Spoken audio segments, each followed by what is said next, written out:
పర్టికులర్గా మరీ బోట్తో వచ్చి మిసైల్తో అటాక్ జరగడం జరిగింది.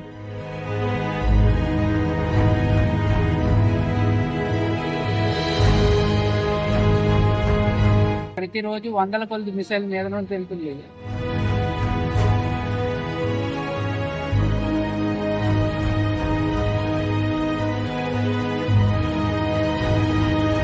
కళింగపట్నంలో మనం ఉన్నాం. ఇప్పుడు మిడిల్ ఈస్ట్ యుద్ధం వాతావరణంలో అక్కడి నుంచి మృత్యుంజయుడిగా శ్రీకాకుళం తిరిగి వచ్చిన అజీంతో మనం ఇప్పుడు ఉన్నాం. ఆయన అక్కడ యుద్ధ వాతావరణం నుంచి ఇక్కడికి వచ్చి ఎలా అక్కడి నుంచి రాగలిగారు, ఆ యుద్ధ వాతావరణాన్ని ఇప్పుడు మనతో షేర్ చేసుకోబోతున్నాం. సార్ అజీం గారు, మీరు చెప్పండి, అక్కడ ఎలా పరిస్థితుల్లో మీరు ఇక్కడ రావడం జరిగింది?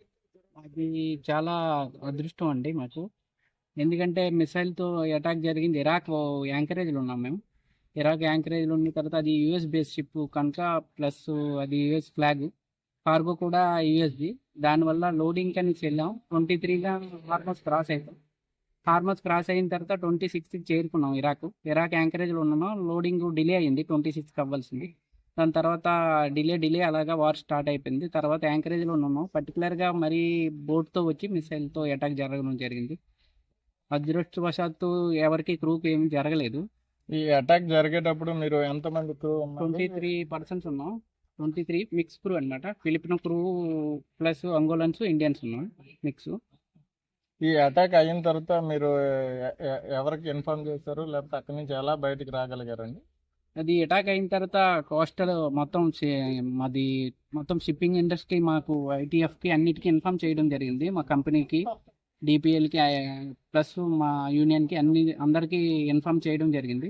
దాని తర్వాత మా కంపెనీ సజెషన్ ప్రకారం మేము షిప్ అంటే అదృష్టవశాత్తు ఒక ట్యాంక్ డ్యామేజ్ అవ్వడం వల్ల మాకు దాని కంపెనీ సజెషన్ ప్రకారం మేము షార్జా వరకు వచ్చాం. షార్జా డాక్లో పెట్టిన తర్వాత క్రూకు సైన్ అప్ అయ్యి షార్జా నుంచి మీరు ఇప్పుడు శ్రీకాకుళం వరకు రావడం జరిగింది.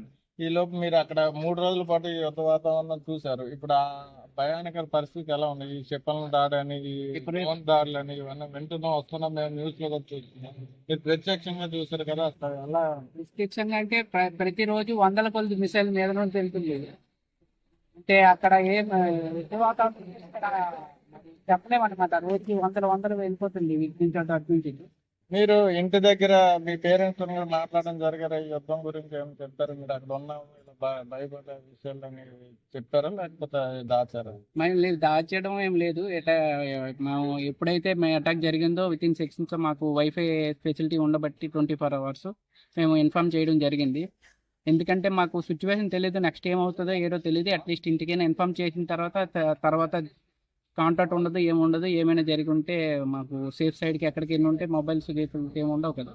దాన్ని బట్టి ముందు ఇన్ఫార్మ్ చేసాం, సేఫ్గా ఉన్నామని అందరం. ప్రస్తుతానికి మీరేమో కంగారు పడక్కర్లేదండి. అదే మీరు అక్కడ దాడి జరిగిన ఇరాక్ ప్రాంతం నుంచి మీరు దుబాయ్, షార్జా వరకు చేరుకోవడానికి 2 days పడుతున్నారు. ఈ 2 days కూడా ఇంటి దగ్గర వాళ్ళు చాలా సఫర్ అయ్యి ఉంటారు. ఈ సఫర్లో మీకు ఏమైనా మెసేజ్ కానీ మీకు దీని మీద ఏమన్నా? అంటే మేము ప్రతిరోజు కాంటాక్ట్లో ఉండాలి. ఇంటి వాళ్ళకి చాలా సఫర్ అయ్యారు. ఎప్పటివరకు మాకైతే కంపెనీకి సజెస్ట్ చేసాం ఏంటంటే, ఎంత త్వరగా అయితే అంత త్వరగా మాకు సేఫ్ సైడ్కి. షిప్ సేఫ్ కాదు, మాకు దుబాయ్ కూడా సేఫ్ కాదు. ఎట్టి పరిస్థితులు యూఎస్ బేస్ షిప్ ఒకటి. మాకు ఎట్టి పరిస్థితుల్లో స్టోర్కి, ఎటువంటి హోటల్స్కో లేకపోతే ఎక్కడికో సేఫ్ సైడ్కి చేర్చమనేసి కంపెనీకి రిక్వెస్ట్ చేయాం. అదేవిధంగా మా హౌస్ నుంచి కూడా కాంటాక్ట్ చేయడం జరిగింది కంపెనీకి. కంపెనీ వాళ్ళు కూడా సజెస్ట్ చేశారు, సేఫ్ సైడ్ తెచ్చిన తర్వాత సైన్ ఆఫ్ ఇస్తామని ఓకే అందరికి. అదేవిధంగా మేము 15th వరకు షిప్లోనే ఉన్నాం. అది కూడా రిస్క్లోనే ఉన్నాం. అంటే సేఫ్ మిడిల్ ఈస్ట్ ఎక్కడ కూడా సేఫ్ కాదు. మొత్తం మిడిల్ ఈస్ట్ అంతా కూడా వార్ జోనే మొత్తం.